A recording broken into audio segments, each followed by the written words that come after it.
Hello बच्चों, let's read the question. The question is the temperature of an ideal gas increased to 2 times when compressed adiabatically to half the volume. हम क्या कर रहे हैं? adiabatically compress कर रहे हैं. टेम्परेचर को हमने 2 टाइम्स किया तो वॉल्यूम जो हो रहा है वो हाफ हो रहा है. Its equation of state can be return as. तो इसकी इक्वेशन जो है वो हम किस तरह से लिख सकते हैं वो हमें बताना है.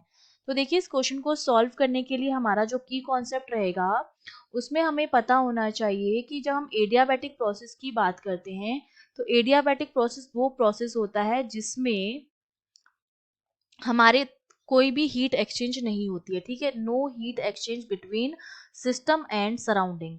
Heat exchange between system and surrounding मतलब डेल्टा क्यू जो होता है मेरा वो क्या हो जाता है? जीरो हो जाता है.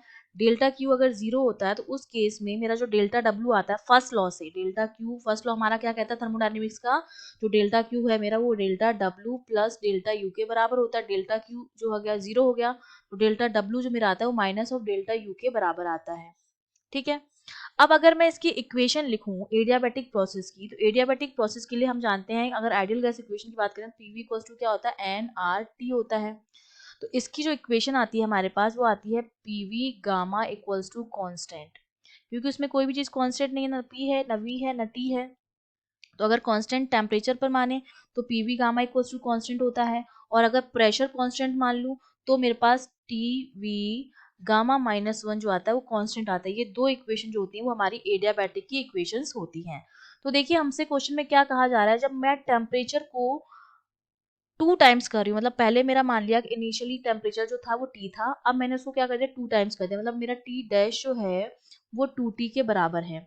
ये मेरा इनिशियल है और ये मेरा फाइनल है. और वॉल्यूम हमने मान लिया इनिशियल मेरा v था और फाइनल मेरा कितना हो गया? Half the volume v by 2 हो गया है.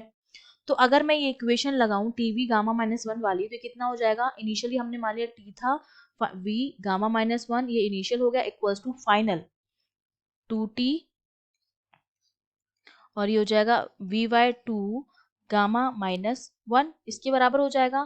तो अब देखिए, जब इस इक्वेशन को मैं सॉल्व करूंगी तो ये मेरे पास क्या आएगा? ये सारी वैल्यूज जो हो जाएंगी वो तो आपकी कैंसिल आउट हो जाएंगी. यहाँ पर मेरे पास क्या बचेगा? ये 2 इस तरफ आ जाएगा तो ये बचेगा 2 की power gamma minus one which is equals to 2.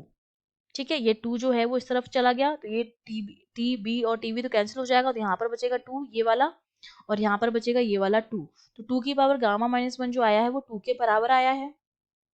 तो मेरा जो गामा माइनस वन है वो किसके बराबर हो जाएगा? यहाँ से अगर मैं गामा माइनस वन की वैल्यू लिखूँ, इसको अगर सॉल्व करेंगे तो ये वैल्यू मेरे पास क्या आ जाएगी? यहाँ से ये हो जाएगा गामा माइनस वन की जो वैल्यू हो जाएगी वो log 2 के बराबर हो जाएगी. log 2 हमारा होता है 1, तो गामा माइनस वन मेरा बराबर आ गया है 1 के. तो यहाँ से गामा की वैल्यू जो आ जाएगी वो आ जाएगी 2. अब मैंने गामा की वैल्यू निकाल दी है और मुझे पीवी के फॉर्म में चाहिए, तो PV gamma equals to constant होता है, तो ये हमारा क्या हो जाएगा? पीवी गामा की वैल्यू 2 इक्वल्स टू कांस्टेंट. ये मेरे पास इक्वेशन बन जाएगी, गामा हमारा क्या आया है? 2 आया है. दैट मीन्स हमारा जो डी ऑप्शन है वो क्या हो जाएगा? करेक्ट हो जाएगा. I hope you understood well. All the best.